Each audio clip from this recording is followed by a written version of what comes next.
Hello बच्चों, मैं आपका विजय सर। आज के इस वीडियो लेक्चर में आप सभी का स्वागत करता हूं। आज इस लेक्चर में हम लोग, जैसे कि पिछले लेक्चर में हमने क्या पढ़ा था भाई, तो हमने पढ़ा था कि कैसे किसी दिए गए दो चर वाले रैखिक समीकरण युग्म का हल हम ग्राफी विधि के द्वारा क्या कर सकते हैं, ज्ञात कर सकते हैं। साथ ही साथ यह भी हमने वहां जांचने की कोशिश किया था या प्रयास किया था कि किस प्रकार से अगर मान लीजिए ग्राफ ना खींचना हो तब तो गुणांकों के अनुपातों की तुलना करके भी हम बड़ी सरलता से क्या कर सकते हैं, ज्ञात कर सकते हैं। तो उन्हीं को बिहार बनाते हुए आज हम क्या कर रहे हैं, आपका प्रश्नावली 3 का पहला उदाहरण ले रहे हैं। और ये कह रहा है कि ग्राफ द्वारा जांच कीजिए कि समीकरण युग्म x plus three y equal to six और 2x minus three y equal to 12 संगत है कि नहीं है। अगर संगत है तो यदि ऐसा है तो उन्हें ग्राफ द्वारा क्या करिए, हल में कीजिए। इतना आसान है प्रश्न है। देखो कह रहा है कि ग्राफ के द्वारा आपको इसके बारे में बात करनी है।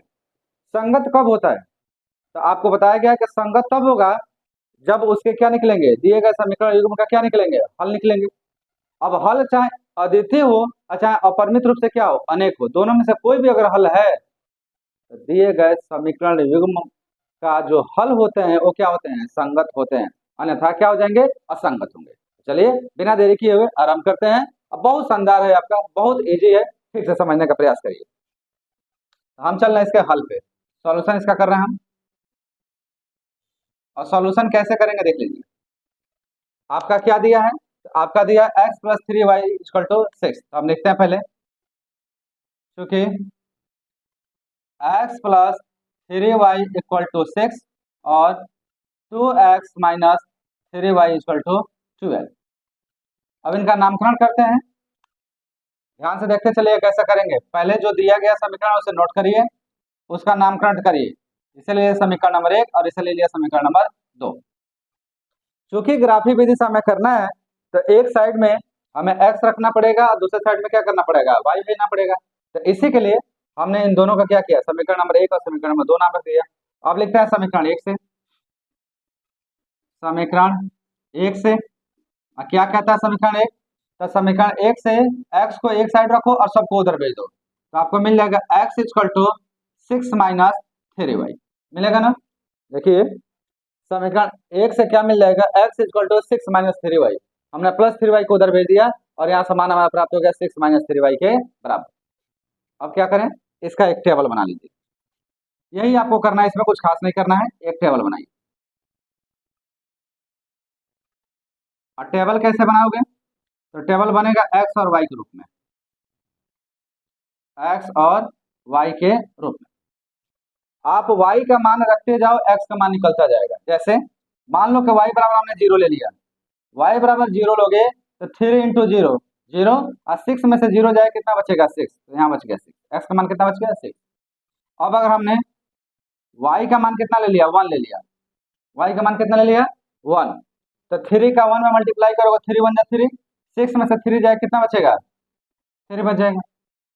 क्लियर है, कितना बच जाएगा हमारा, थ्री बच जाएगा। अब हम कह रहे हैं मान लो कि हमने y बराबर कितना ले लिया, टू ले लिया, तो y बराबर टू लेंगे तो थ्री टू जा सिक्स, और सिक्स में से सिक्स जाए कितना बचेगा, जीरो। ठीक, क्या और लें, बहुत ज्यादा की जरूरत क्या है, पहली बात अगर आप बहुत ज्यादा अगर यहाँ निकाल रहे हो मान, तो उसकी जरूरत क्या है सर, ग्राफ खींचने के लिए हमें केवल कितने बिंदु की आवश्यकता पड़ती है, दो बिंदुओं की। यहाँ आपने कितने बिंदु निकाल रखे अब तक, तीन बिंदु, तो बहुत है, इससे ज्यादा क्या जरूरत है, आगे तो देखा जाएगा जब ग्राफ खींचा जाएगा। अब इसका कोऑर्डिनेट बनाइए, कोऑर्डिनेट कैसे बनेगा, एक्स कॉमा वाई के रूप में। पहला कोऑर्डिनेट बनेगा सिक्स कॉमा जीरो, दूसरा बनेगा थ्री कॉमा वन, और तीसरा बनेगा zero comma two. That means कि हमें ग्राफ पे यही प्लॉट करना है पहले आपके समीकरण के लिए। अब जैसे आपने पहले समीकरण के लिए लिखा उसी प्रकार से लिखिए समीकरण दो के लिए, या समीकरण दो से। और समीकरण दो से क्या होगा भाई, तो टू एक्स को इधर रखो, सबको उधर भेजो, तो टू एक्स इक्वल टू हो गया twelve plus three y. Clear है, तो x बराबर कितना हुआ, मैं इधर चलता हूं,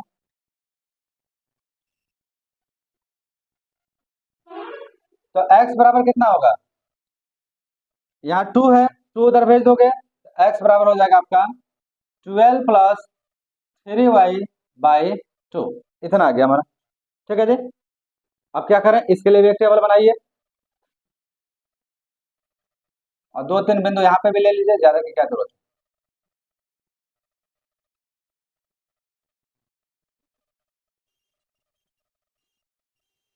चलिए ऊपर लेते हैं x, नीचे को ले रहे हैं y। क्या करना है, y का मान रखते जाइए, x का मान आपका ऑटोमेटिक निकल के आ जाएगा।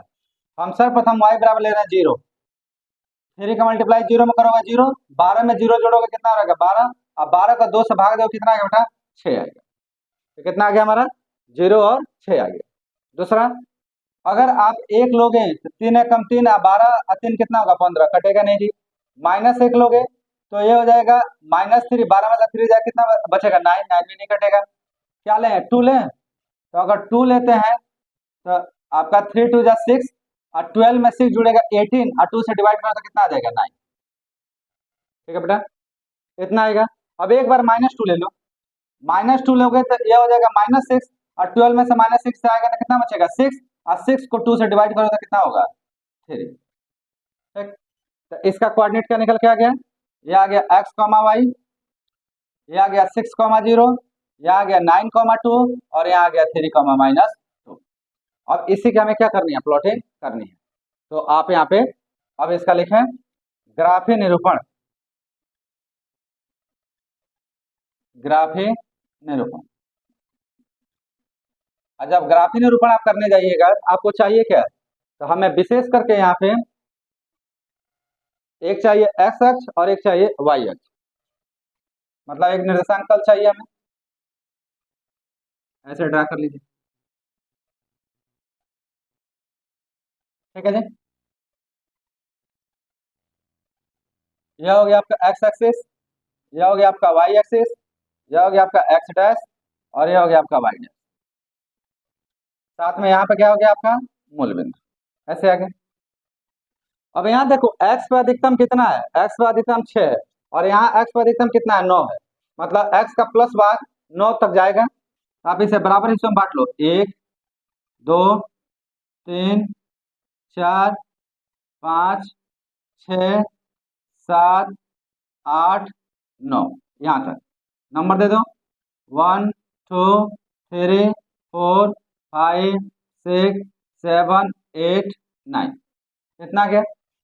अब आप y पे देखो, y पर अधिकतम यहाँ 2 दिखाई दे रहा है और यहाँ भी 2 है, तो हम थोड़ा यहाँ भी बढ़ लें, 1 2 3 4 5, बहुत है, 1 2 3 4 5, ऐसे कर लीजिएगा। वैसे ही माइनस वाले के लिए भी कर लीजिएगा। आप ग्राफ का प्रयोग करेंगे ध्यान रखना,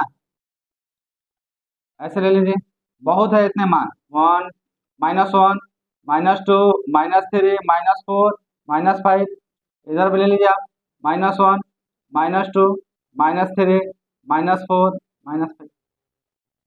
अब क्या करते हैं हम, सर्वप्रथम पहले समीकरण को ग्राफ पे प्लॉट कर रहे हैं, तो पहले समीकरण के लिए हम इस टेबल का क्या करेंगे प्रयोग करेंगे।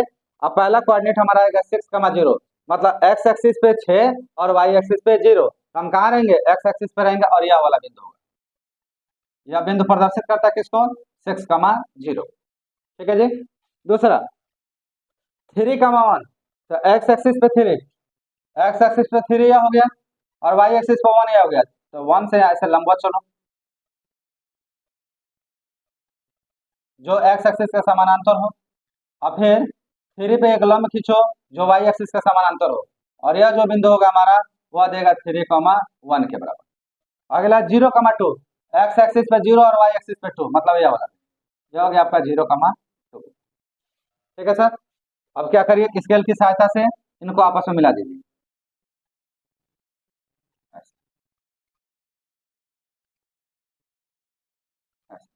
आपने इसे वापस से क्या कर दिया, मिला दिया। ठीक है जी। अब ये जो बना किसके लिए बना, तो ये पहला हमारा समीकरण है, पहला समीकरण क्या है x + 3y = 6 का, यह ग्राफ आपका जनरेट हो गया। अब दूसरे के लिए आप बात करेंगे दूसरा समीकरण, अब इसी पर दूसरा समीकरण के लिए भी ग्राफ खींचेंगे। पहला क्या है 6, 0, तो 6, 0 यह वाला बिंदु है, यही बिंदु है। दूसरा 9, 2, x एक्सिस पे 9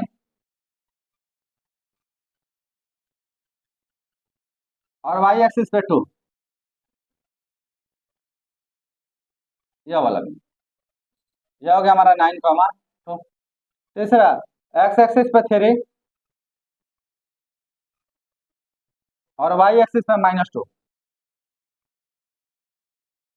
यह वाला बिंदु 3, -2। अब क्या करें, इसे भी स्केल की सहायता से मिला दें।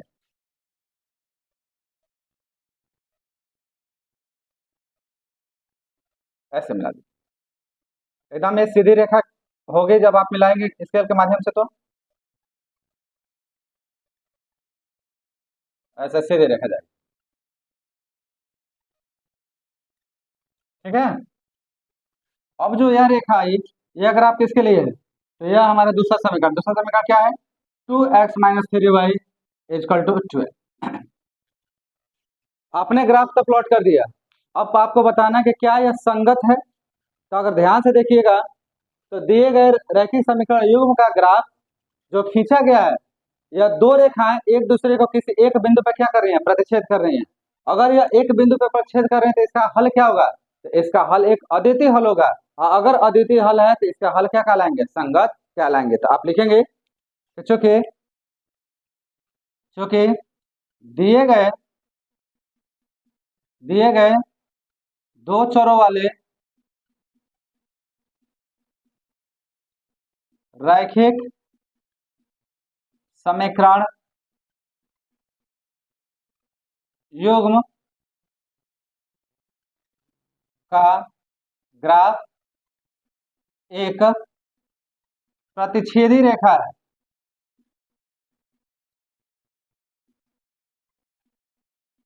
अतः इसके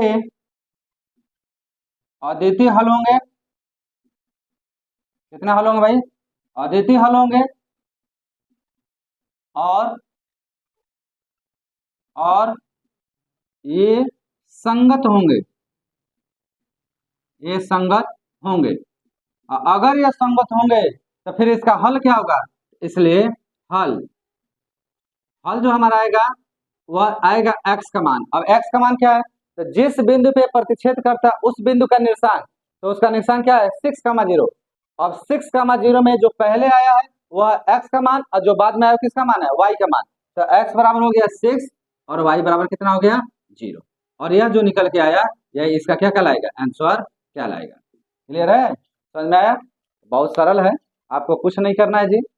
सबसे पहले दिया गया जो समीकरण होगा उन समीकरणों का आपको दो टेबल जनरेट करना है, टेबल के आधार पर उनके निर्देशांक निकालने हैं, और फिर इन निर्देशांकों के आधार पर दोनों को क्या करना है, प्लॉट कर देना ग्राफ पे। अगर ग्राफ खींचते वक्त ये दोनों रेखाएं एक दूसरे को किसी एक बिंदु पे प्रतिच्छेद कर रही हैं, तो उस बिंदु का निर्देशांक ही इस दिए गए रैखिक समीकरण युग्म का क्या कहलाएगा, हल कहलाएगा। और उस प्रकार से जो हमारा हल आया वो कितना आ गया, 6,0 या x का मान 6 और y का मान 0। साथ में जो आपको बताना था कि संगत है, तो यह बिल्कुल हमारा क्या है, संगत है। कितने हल होंगे इसके, तो इसके अद्वितीय हल। और अद्वितीय हल होंगे तो कौन कौन सा हल होगा, तो x बराबर 6 और y बराबर 0। यह इसका क्या होगा, आंसर होगा। तो उम्मीद करता हूँ समझ में आ गया होगा। अगर समझ में आ गया है तो फटाफट क्या करिए, चैनल को लाइक कर दे, इस वीडियो को लाइक करिए। साथ में इस वीडियो का लिंक अपने दोस्तों को जरूर शेयर करो। अपने दोस्तों को इसलिए शेयर करो कि बहुत सारे आपके ऐसे दोस्त होंगे कि जो पढ़ना तो चाहते हैं लेकिन उनको कोई प्लेटफॉर्म नहीं ठीक से मिल रहा है, तो आप उन्हें जोड़िए, उनको शेयर करिए, जितना अधिक से अधिक शेयर करिए। शेयर करेंगे तो कम से कम सारे दोस्तों को क्या होगा, मिलेगा। ठीक है जी, तो उम्मीद करता हूँ मजा आया होगा। तो चलिए थोड़ा समय लीजिए, नोट करिए, अब फिर बढ़ते हैं एग्जाम्पल नंबर 2 की तरफ। तो पहले उदाहरण के बाद से अब हम बात कर रहे हैं दूसरे उदाहरण की। क्या कहता है दूसरा उदाहरण, देखो बहुत आसान है। कह रहे हैं कि ग्राफ द्वारा ज्ञात कीजिए कि निम्न समीकरण युग्म का हल नहीं है, अद्वितीय हल है अथवा अपरिमित रूप से अनेक हल है। आपको ग्राफ के माध्यम से बताना कि इसका कोई हल है कि हल नहीं है, या अपरिमित रूप से क्या है, अनेक हल है, ये आपको बताना। कैसे पता चलेगा, ध्यान समझना। अगर दिए गए समीकरण युग्म के द्वारा जो हम रेखाएं ग्राफ पर प्रदर्शित करते हैं, अगर रेखाएं एक दूसरे को किसी एक बिंदु पे प्रतिच्छेद करेंगे तो कहेंगे उसका अद्वितीय हल होगा। अगर एक दूसरे के समानुपाती होंगे तो कहेंगे अपरिमित रूप से अनेक हल होगा। अगर एक दूसरे के समानांतर हो जाएंगे तो क्या कहोगे, कहोगे कि इसका कोई भी हल नहीं होगा। लगे हाथ, मजे ये है कि इसमें केवल आपको बस बताना, इसका हल ज्ञात करना नहीं है। तो चलिए कैसे करें, तो देखिए बहुत आसान है, इसका हम सॉल्यूशन करते हैं, हल निकालते हैं। इसका हल कैसे होगा बेटा, सबसे पहले आप जो समीकरण दिया वो लिखो। देखो चूंकि 5x minus 8y plus 1 equal to 0, और दूसरा क्या दिया है 3x minus 24/5y plus 3/5 equal to 0। ये हमारा आ गया। क्लियर है जी। अब यहाँ पे इसे मान लीजिए समीकरण नंबर 1 और इसे ले लीजिए समीकरण नंबर 2। हम क्या करते हैं, सबसे पहले समीकरण 1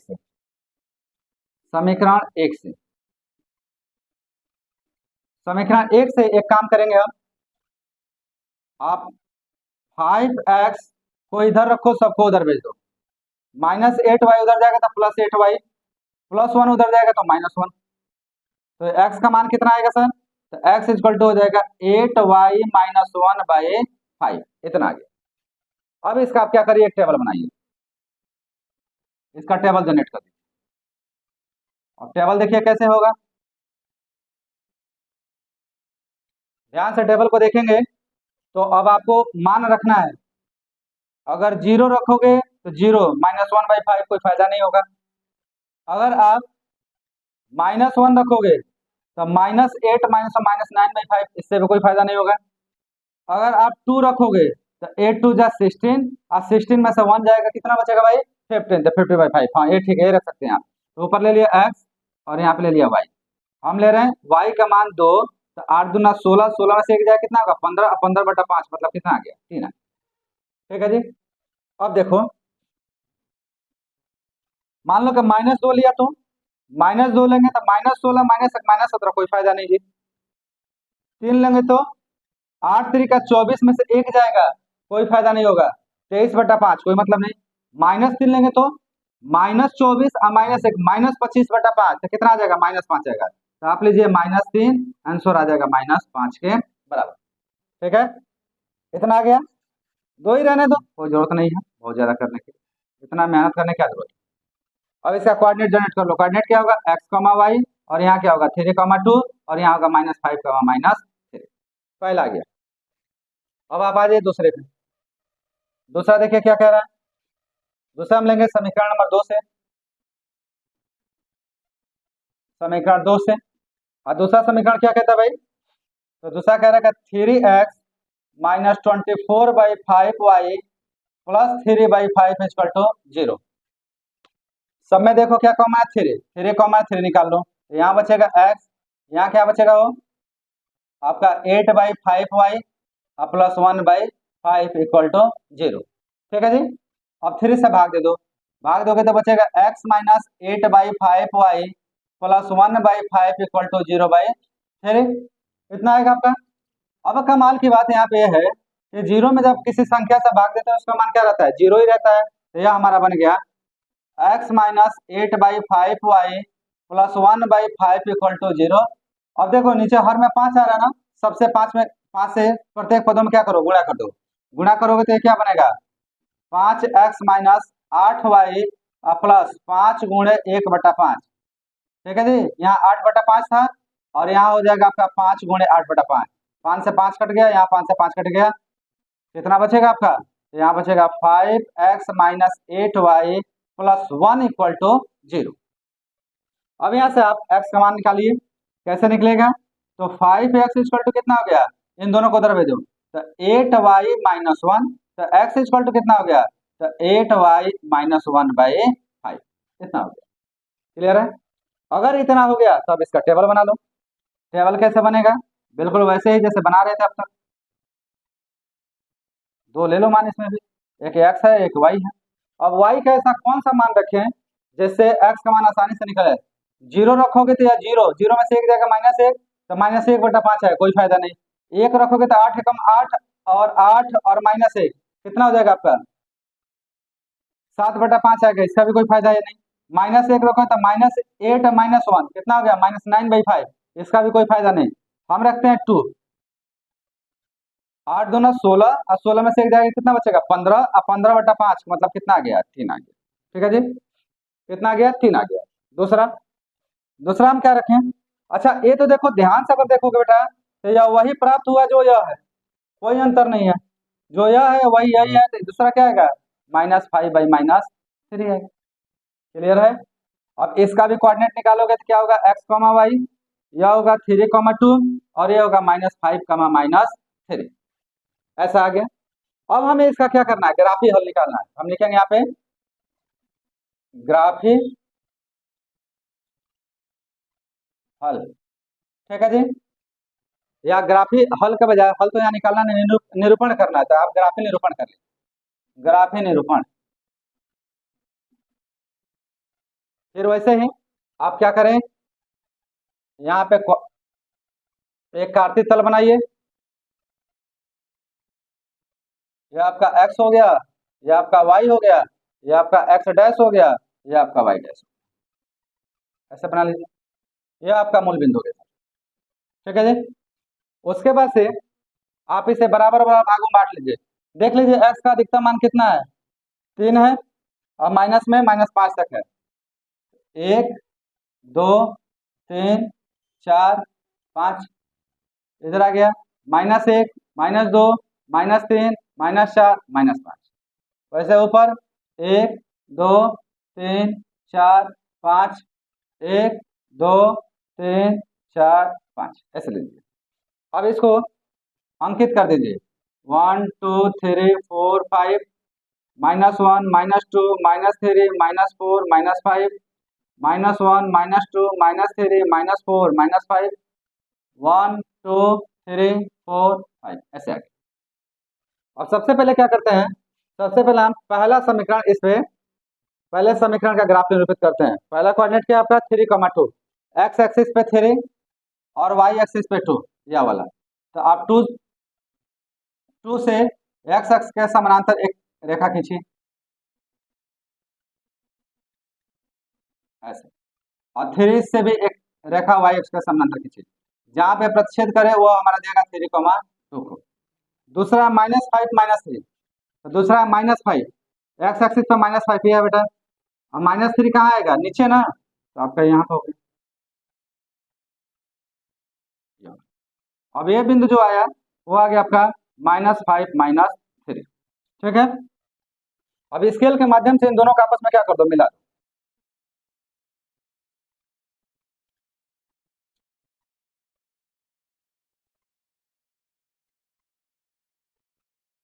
ऐसे ऐसे आप मिला दीजिए। अब जो ये रेखा आपने खींचा, यह रेखा किसको प्रदर्शित करता है, तो यह हमारा प्रदर्शित कर रहा है पहले समीकरण का। अब पहले समीकरण क्या है, 5x - 8y + 1 = 0, इसको प्रदर्शित कर रहा है।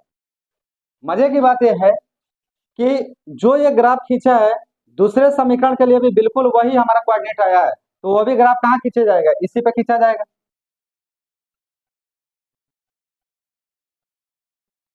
इसी पे ओवरलैप करते हुए खींचा जाएगा, इस तरीके से। मान लो ये हमने दूसरे के लिए लिख दिया, और दूसरा हमारा समीकरण क्या है, तो दूसरा हमारा समीकरण जो है वो है 3x - 24/5y + 3/5 = 0, यह हमारा है। अब ध्यान से अगर आप देखें तो दोनों समीकरण युग्मों का द्वारा खींचा गया जो रेखा है वह एक दूसरे को क्या कर रहा है, ओवरलैप कर रहा है। इसका मतलब है कि समीकरण युग्म के द्वारा ग्राफ पे खींचे गए रेखाएं एक दूसरे के क्या हैं, संपाती हैं, क्या एक दूसरे के संपाती, और संपाती होगी तो कितना हल होगा, अपरिमित रूप से अनेक हल होगा। आप लिखेंगे यहाँ पे अर्थात अर्थात दिए गए समीकरण युग्मों का ग्राफी रेखा या ग्राफ पर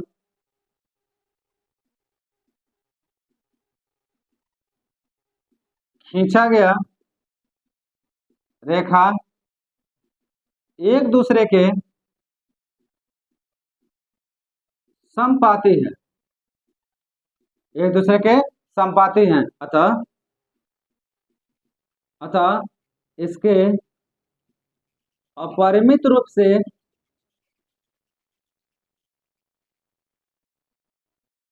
अनेक हल होंगे,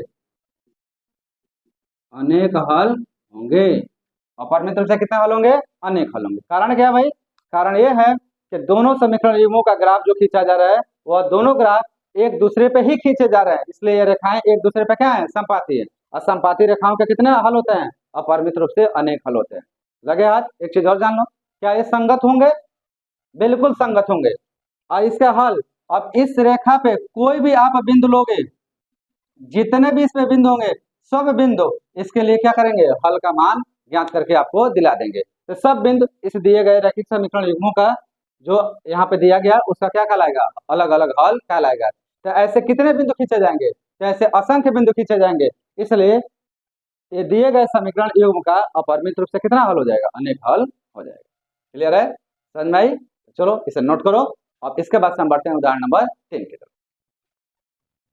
तो उदाहरण नंबर 2 के बाद अब हम बात करेंगे उदाहरण नंबर 3 की। अब बहुत अच्छा प्रश्न है, इसको ध्यान से देखिएगा। और ऐसे प्रश्नों को हम वर्बल प्रश्न कहते हैं, मौखिक रूप का प्रश्न कहते हैं। ठीक है बेटा? और इसमें होता क्या है, एक आपकी स्थिति होती है और उस स्थिति के अलग अलग शर्तें होते हैं। कैसे? देखें यहाँ पे कह रहा है कि चंपा एक सेल में कुछ पैंट और स्कर्ट खरीदने गई है। चंपा नाम की एक लड़की है, वो कहीं मार्केट में सेल लगा हुआ है, जैसे कपड़ों का सेल नहीं लगता है, तो कहीं सेल लगा हुआ है, उस सेल में वह पैंट और स्कर्ट खरीदने गई है। क्या क्या खरीदने गई है भाई? तो वो गई है खरीदने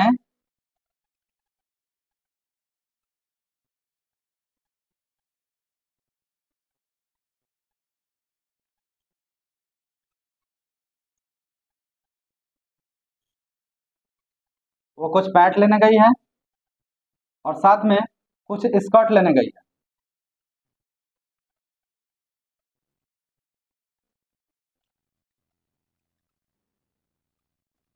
कुछ इस प्रकार का। ठीक है जी? तो कुछ उसने पैंट उसको खरीदना है, कुछ क्या खरीदना है उसको? स्कर्ट खरीदना। तो यह हो गया हमारा पैंट और यह हो गया स्कर्ट। ठीक है? यह केवल आपको समझना है ऐसे। कुछ पैंट हो गया, कुछ क्या हो गया? स्कर्ट उसे खरीदना है। कह रहा जबकि उसकी सहेलियों ने पूछा कि प्रत्येक के कितने नग खरीदे। नग का मतलब क्या होता है पहले समझना। यहाँ पे जैसे आप कपड़े की दुकान पे जाइएगा तो वहां आपको एक शब्द सुनने का आएगा, थान। क्या सुनने का आएगा? थान। एक थान में 10 का सेट होता है, 12 का सेट होता है, 20 का सेट होता है, 24 का सेट होता है। इस प्रकार से कुछ निश्चित अमाउंट में या कुछ निश्चित न्यूमेरिकल वैल्यू में आपके कपड़े रखे जाते हैं। उस पूरे कपड़ों की संख्या को एक थान कहा जाता है। और एक थान के अंदर जो एक कपड़ा पाया जाता है उसे क्या कहा जाता है? नग कहा जाता है। इसमें कह रहा है कि किसका कितना नग लिया। इसका मतलब है कितने तुमने पैंट खरीदा, कितने तुमने क्या खरीदे? स्कर्ट खरीदे, ये आपको बतानी। ठीक। अब यहाँ पे देखो, यह परिस्थिति है। अब इस स्थिति के आधार पे पहला यहाँ प्रश्न उठा है कि स्कर्ट की संख्या खरीदी गई पैंटों की संख्या के 2 गुने से कितना कम है? 2। मतलब जो स्कर्ट खरीदा गया वह जितना पैंट की संख्या खरीदी गई, मतलब जितना पैंट लिया गया उस पैंट के 2 गुने से कितना कम है? 2 कम है। तो हम क्या करते हैं यहाँ पे, सब प्रथम मान लेते हैं। अब तो ये पता ही नहीं है कि कितना पैंट है कितना स्कर्ट है, तो यहाँ पे हम मान लेते हैं कि माना पैंटों की संख्या है x और स्कर्टों की संख्या कितनी है? y। इतना मान लें। अब पहला शर्त क्या कह रहा है? कह रहा है कि स्कर्ट की संख्या, स्कर्ट कितना है? y। y की संख्या पैंटों की संख्या, पैंटों की संख्या कितनी है? x। इसके 2 गुने से कितना कम है? 2 कम। ऐसे दिया हुआ है। ध्यान से समझिएगा, यहाँ पे क्या कहा जा रहा है आपसे। यहाँ पे कह रहा है कि जो हमारी स्कर्ट की संख्या है वो खरीदी गए पैंटों की संख्या के 2 गुने से 2 कम है। इसका मतलब ये दोनों आपस में क्या है? बराबर है। पहले बात है भाई, स्कर्ट की संख्या उतना ही तो है जितना ये। दूसरा कंडीशन यहाँ पे क्या कह रहा है? दूसरा कह रहा है स्कर्ट की संख्या खरीदी गई पैंटों, मतलब स्कर्ट की संख्या y, खरीदी गई पैंटों की संख्या, तो पैंट है कितना? x, इसका 4 गुना मतलब 4x से भी कितना कम है? 4 कम है, तो -4। ये भी आपस में बराबर होगा। ठीक है जी? तो यहाँ पे क्या कहा गया? पहले में क्या कहा जा रहा है? पहली परिस्थिति में कि स्कर्ट की संख्या पैंटों की संख्या के 2 गुने से 2 कम है, मतलब स्कर्ट उतना ही है जितना पैंट का 2 गुना कर दे उसमें से 2 घटा दे, तो ये दोनों आपस में क्या होंगे? बराबर। तो ये बराबर हो गया।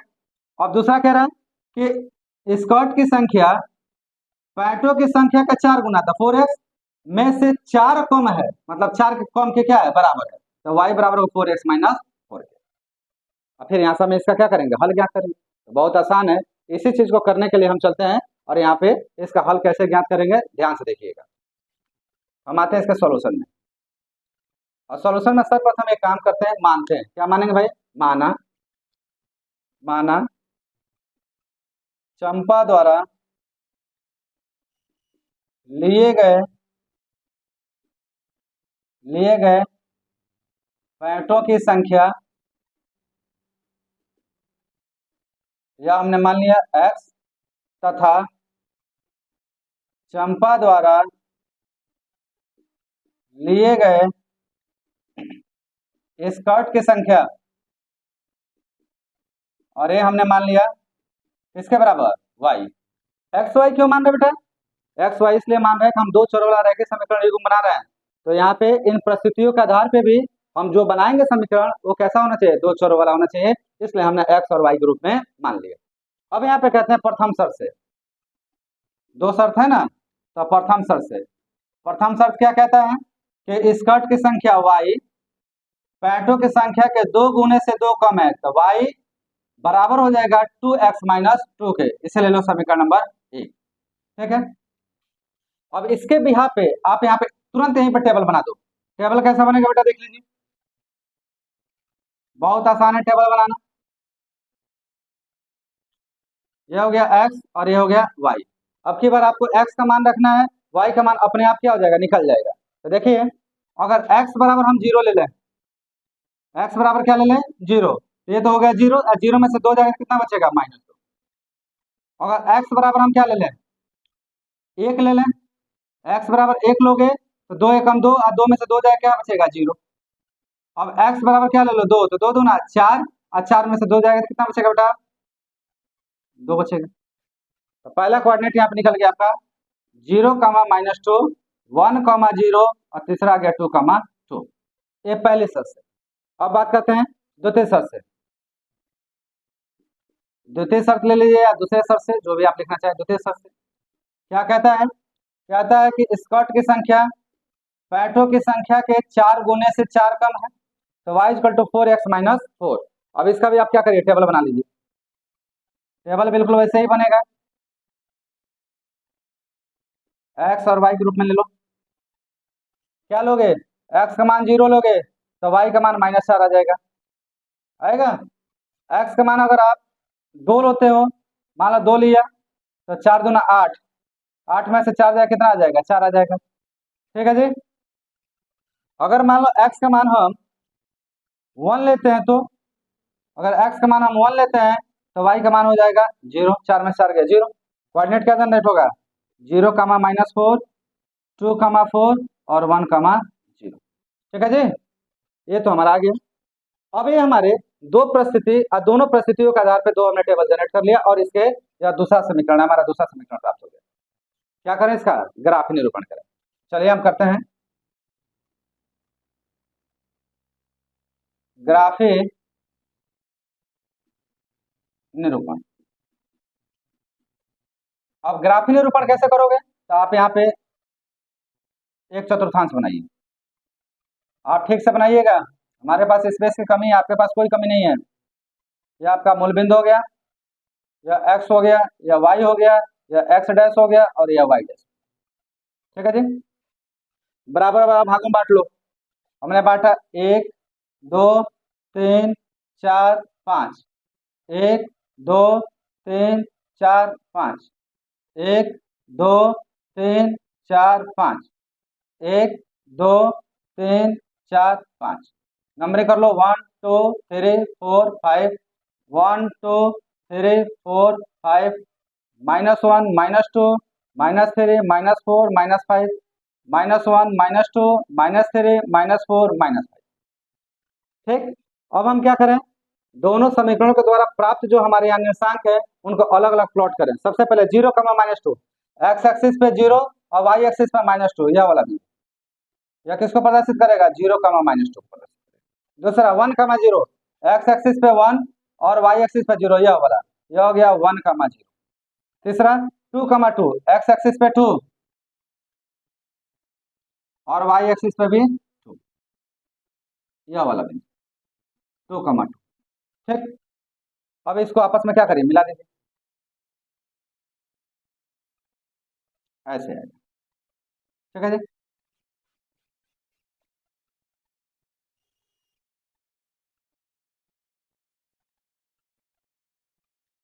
आप ग्राफ सीधा बनाइएगा, यहाँ थोड़ा ग्राफ बनाने में दिक्कत हो रही है हमको। आप जो ग्राफ बनाइएगा वो प्रॉपर बनाइएगा, सीधा हो। आप स्केल के माध्यम से ग्राफ बनाइए। यह जो ग्राफ आया वो आपके पहले समीकरण के लिए, आप पहला समीकरण क्या है, y equal to 2x minus 2 का, ये हमने पहला ग्राफ ले लिया। अब दूसरा ग्राफ ले रहे हैं, 0, -4, x एक्सिस पे 0 और y एक्सिस पे -4, यह वाला 0, -4। दूसरा 2, 4, x एक्सिस पे 2 और y एक्सिस पे 4, यह वाला।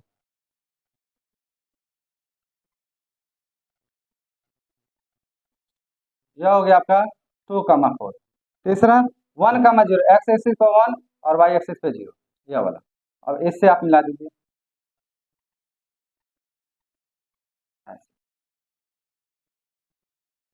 ऐसे आ रही। अब यह वाला जो आया हमारा वो दूसरे समीकरण, दूसरा समीकरण हमारा क्या है भाई, तो दूसरा है y equal to 4x minus 4। अब इसमें कुछ गड़बड़ हुआ तो उसको मैं सही कर दूं। इसका कोऑर्डिनेट क्या है, इसका कोऑर्डिनेट है 2, 2। ये 1, 0, ये 0, -2, ठीक है, ऐसा आ गया। अब आप ध्यान से देखो, ये जो ग्राफ है, ये दोनों ग्राफों के द्वारा खींची गई रेखाएं एक बिंदु पे क्या कर रही हैं, प्रतिच्छेद कर रही हैं, और वह बिंदु कौन सा है, 1, 0। अतः यह बिंदु इस दिए गए समीकरण युग्म का या दिए गए परिस्थितियों का क्या होगा, हल होगा। तो आप यहाँ पे लिखेंगे, मैं इसे हटाता हूँ थोड़ा, ये तो आप समझ गए होंगे, मैं इसे हटा रहा हूँ। आप यहाँ लिखेंगे कि चूंकि दिए गए शर्तों से प्राप्त समीकरण युग्म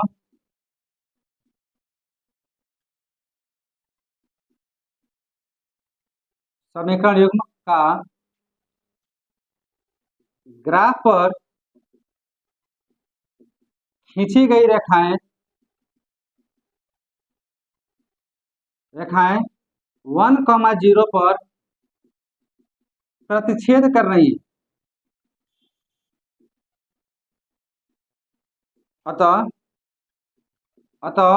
1, 0 ही इस समीकरण युग्म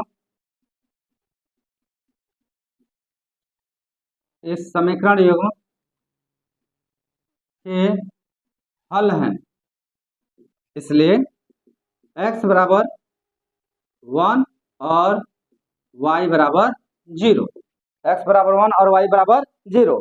अब x किसको माना था आपने, x माना था चंपा पैटों की संख्या, और y क्या माना था आपने, स्कर्ट की संख्या। तो आप क्या कहेंगे,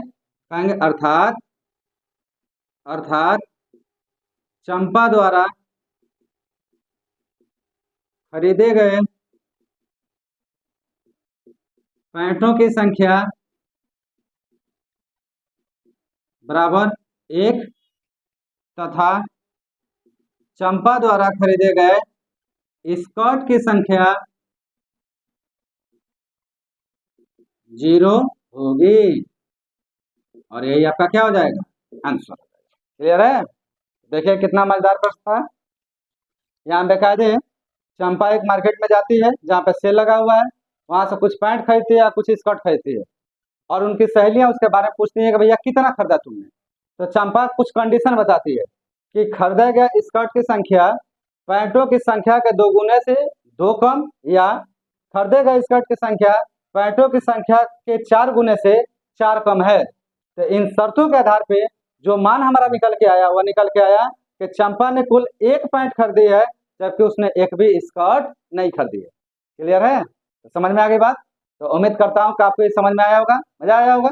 अगर बेटा आपको वीडियो अच्छा लगता है तो वीडियो को लाइक जरूर करें, साथ में अपने अधिक से अधिक दोस्तों के इस चैनल से क्या करिए, जोड़िए, और अपनी पढ़ाई को खूब ठीक से करिए। तो समझ लीजिए, नोट करिए, और अब तक जो भी आपका सपोर्ट बना हुआ है हमारे साथ, उसके लिए आप लोग को तहे दिल से बहुत बहुत धन्यवाद। अगले लेक्चर में हम लोग 3.1 का आप प्रश्नावली देखेंगे, क्योंकि इसका उदाहरण तो हो गया सारा, अब हम इसका प्रश्नावली देखेंगे। तो प्रश्नावली का जो प्रश्न है वो बहुत मजेदार है, बहुत शानदार है, तो उसे करने का क्या करेंगे, प्रयास करेंगे। तो चलो नोट करो, अब मिलते हैं बहुत जल्द अगले लेक्चर में।